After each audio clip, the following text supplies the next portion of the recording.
All right, I'm going to take you on a quick tour of MagicStudent, which is part of Magicstudentl.ai, which is something we provide at Shen.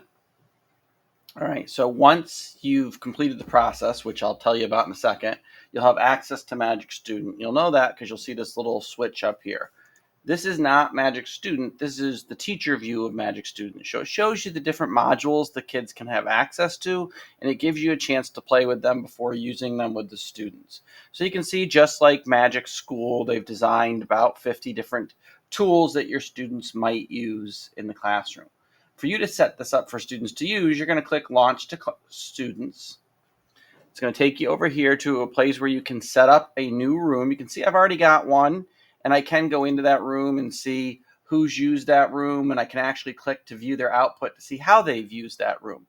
So there's plenty of details. It will also flag inappropriate content that the student's been trying to access, or that they've asked an inappropriate question. Okay, so how do you set up a room? How do you make it active? All that. Quick, you launch new room. You give the room a name. I would suggest doing this by topic, not by class, like research paper. Okay. Grade level for your students. That helps the prompt tools be set at the right level for them. And then you can set your number of students that you're going to use. Click next. And then here's where you pick the tools you want them to be able to use. So I'm going to put the writing feedback one in there and the research assistant one. I'm only going to let them have access to those two tools. Okay, I click next. And now if I want to, I can customize this tool. So I can go in and I can drop out boxes. Okay, they don't need to see 7th grade, so I made it invisible. Okay, what is the assignment? What kind of specific feedback do you want? Insert the writing. Okay, so I can pre-do this and say research paper, so that the students aren't typing in that box, and then I click this eyeball, and now they won't have access to that box, but those two boxes will be submitted with their work. Okay, so that's how you can customize these tools. Then when you're ready to give the students access, you click Launch Room. It brings it over to here where you can post into Google Assignment a link for them to use that room. They will be typing in their name. It's not rostered. So you want to make sure that they're typing in a name that's appropriate and that allows you to track what they're doing in the room. Okay. The students don't necessarily know that, though, when they're setting it up. Okay. Or you can use a link or a QR code to get them into that room. Okay. And then, like I said, from then on, you can watch who's in there, what they're doing. And at any point, you can pause the room or lock the room, cutting off students' access to it. Pause just as a temporary thing. Lock is a more permanent way of locking the room.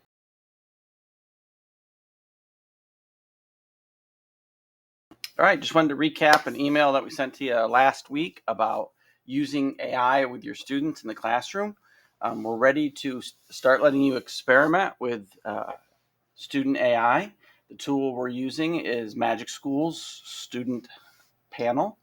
Okay, to get access to it, we do have a couple steps we want you to go through first.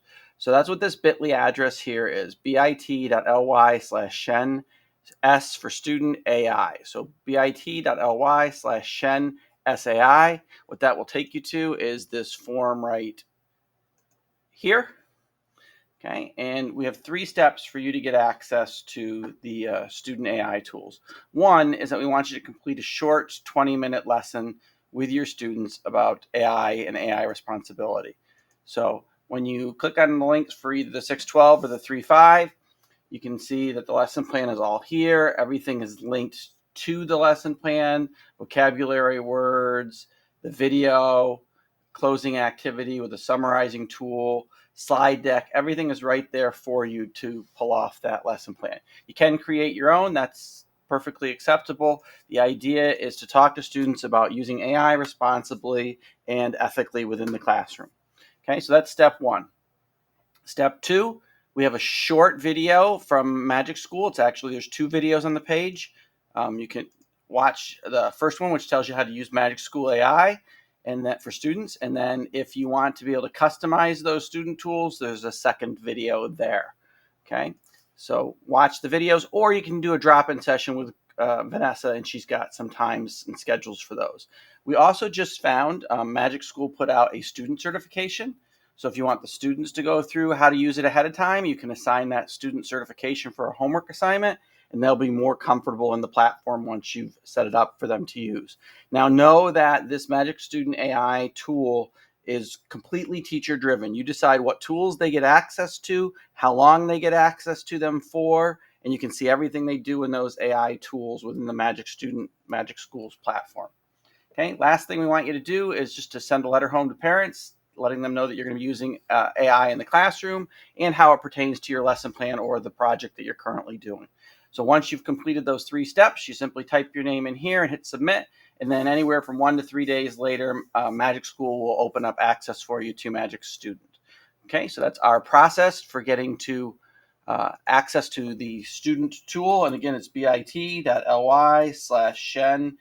S for student AI to get to this page where you can fill out your certification form.